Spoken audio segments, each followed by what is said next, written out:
What's up, everybody? Welcome back to another episode of the OffBall podcast. I'm your host, Akeem Mitchell, with the man behind everything that's going on, Trayvon Barnes. And today we got a special guest for me. He was the AAU coach for me way back in the day. We got Coach Rey Crossman today. What's up, Coach? What's up, fellas? Thanks for having me. Appreciate you. Tell us real quick, how you got into basketball, how you ended up coaching AAU and then taking them steps. I know you went to Skidmore after. And then you ended up at Yale as well. A lot of coaches are really struggling trying to make those steps from, maybe high school into the college field, into higher Division I athletics. But you seem to do it pretty swiftly. Swiftly over a 10-year span, but okay, I suppose. So just a quick rundown of my background. I'm from Albany, New York, which is about, when I got down south, everybody's like, where are you from? And I'm like, New York. And they're like, which part? So when you say Albany, they're like, not like Manhattan, Brooklyn, but a little bit further upstate. So upstate New York. And my father was a coach. So I kind of was born into the game. Mm-hmm. From then on, that's kind of what my journey has been about. And I've been able to grow through the game, which has been extremely beneficial. So I played as a kid. I was a water boy for my father for like 4 or 5 years while he coached high school basketball. And he actually is Sam Perkins' legal guardian. So we just always been about basketball, always been about trying to influence the kids and do it through hoops. So I played high school basketball. And one thing that I didn't do was listen to my father when he told me to go run a couple miles, go get a couple extra shots up, just do the small things that help you differentiate yourself from the other players. So rather than doing those things, I just wanted to play. So from a basketball standpoint, I probably felt a little bit shorter than what my ceiling could have been.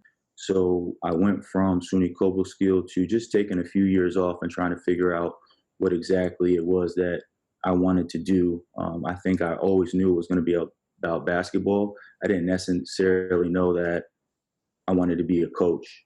Fast forward to UNC Charlotte. I managed on the basketball team. And the reason why I had an opportunity to manage was because of the AAU program back home.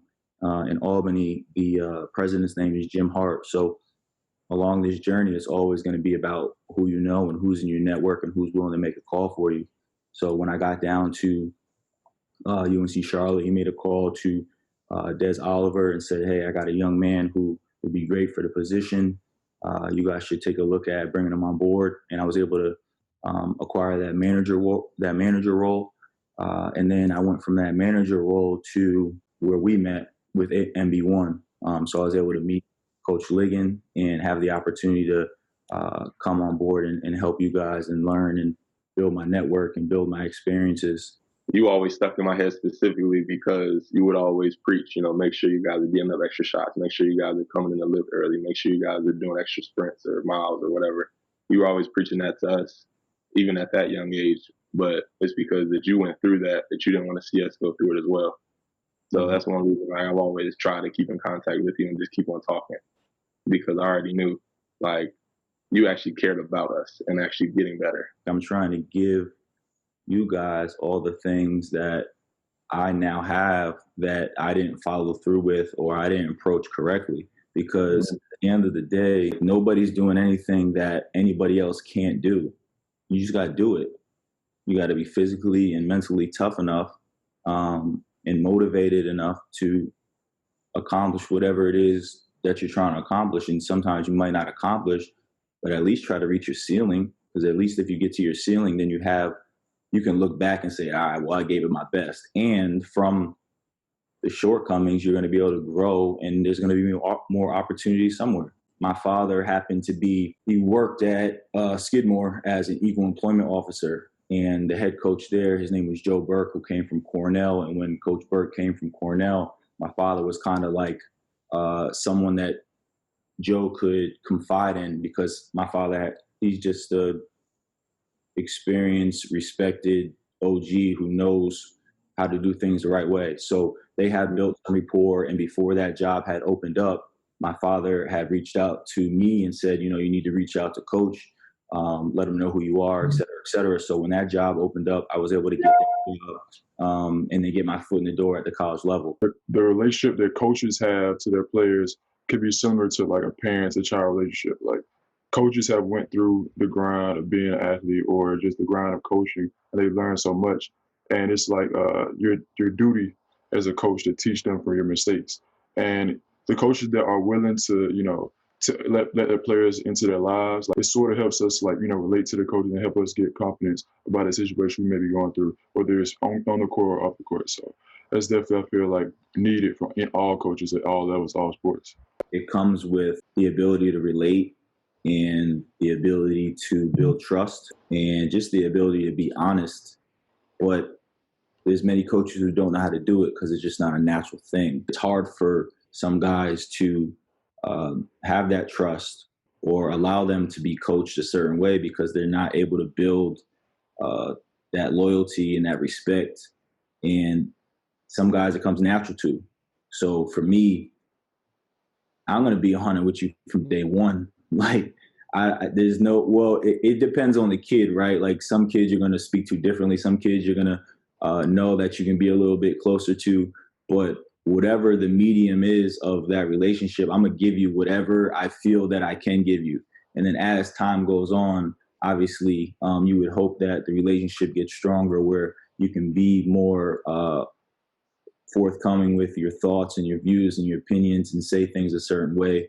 But I think that's, you know, that's one of the most important attributes of a great coach is someone who can just be able to tell you how it is and not hold anything back. Because if you're holding stuff back, then you're selling the kid short, because then you're just making it easy for the kid to go about certain things a certain way. And if you do that, then again, we're talking about reaching our ceilings. That it's going to be hard for them to reach their ceiling, at least with you or with that staff, whatever the case may be.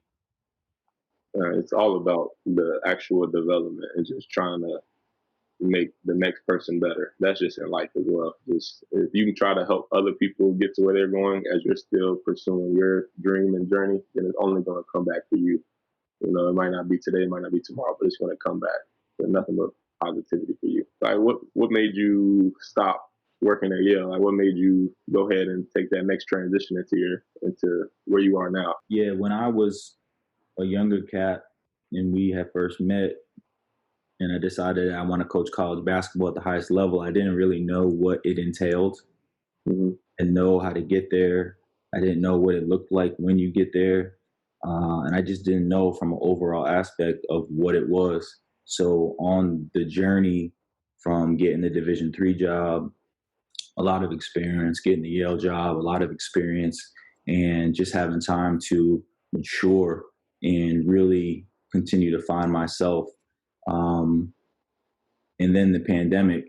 So like in the pandemic, as a director of operations, you do have some tasks, but then in most cases, you're not doing anything, not doing nothing. So me just sitting down and thinking about what I wasn't doing and who I wasn't influencing, and you just can't be on the front line. And I'm front line.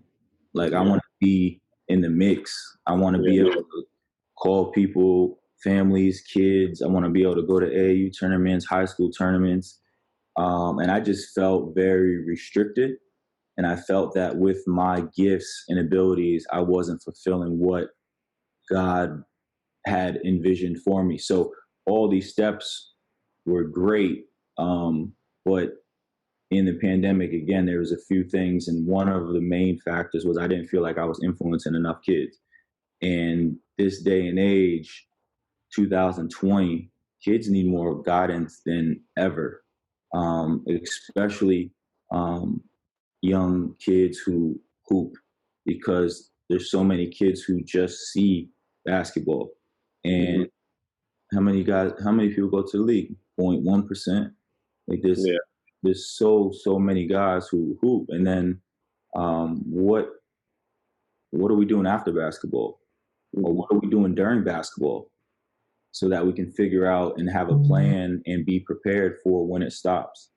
And then how many guys have you guys grown up with that could have been like, yo, he was tough if he could have just did this, or if he could have had these influences, or these people to look up to. And I want to try to, with my business, my organization, player development, and mentorship, not just basketball. It's going to be way more than basketball, because basketball is just that's just a way for me to start building relationship. But then we're going to talk about so much more than basketball, because it's not just hoops. So yeah, I'm going to try to make you the best basketball player you can be, but I'm also going to try to make you the best young man and give you, or best young woman, and help give you the tools to be successful off the court.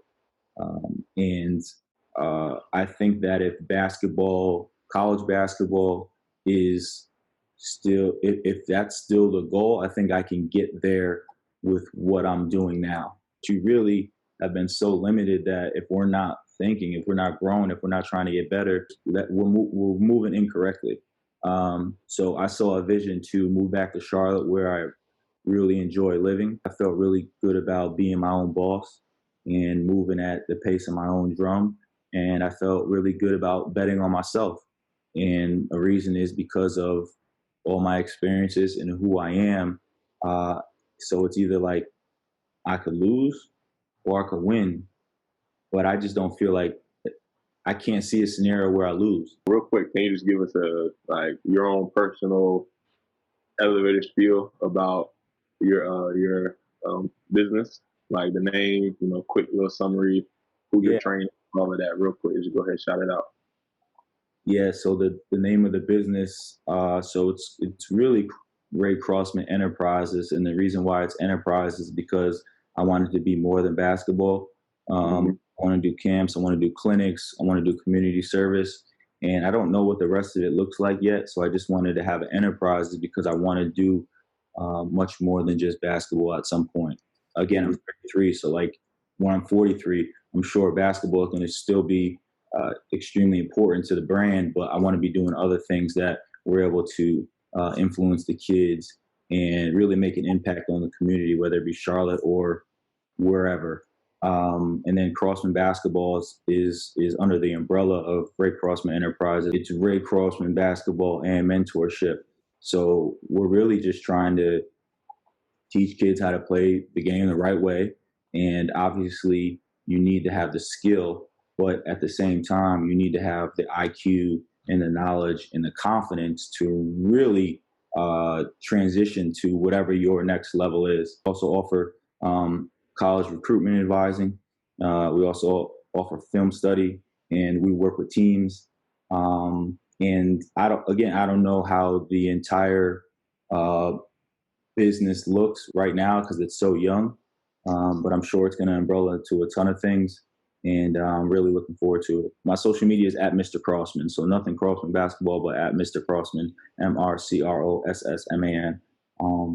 And I can be reached on all those platforms, and I'm ready, willing, and available to help whoever. Is there anything else you want to say, Coach, before we gotta, log off? Phrases that I've been using a lot is habit stacking, and habit stacking is just having the right day-to-day where you're always adding to yourself, where it's consistency and motivation and self-control and all the things that if you can add and continue to add on a daily basis, again, it's going to lead to your ceiling. So continue to habit stack and habit stack the right way. Love what you're doing with your business, man. We need more people like you, more coaches like you to understand that there's so much more to the game, Trey, you can go ahead and run it, man. We out of here. Thank you, everyone, for watching another episode of the OffBall podcast. Make sure you subscribe on YouTube, follow us on the Anchor app, Instagram, and Twitter, and we'll be back next week with more content.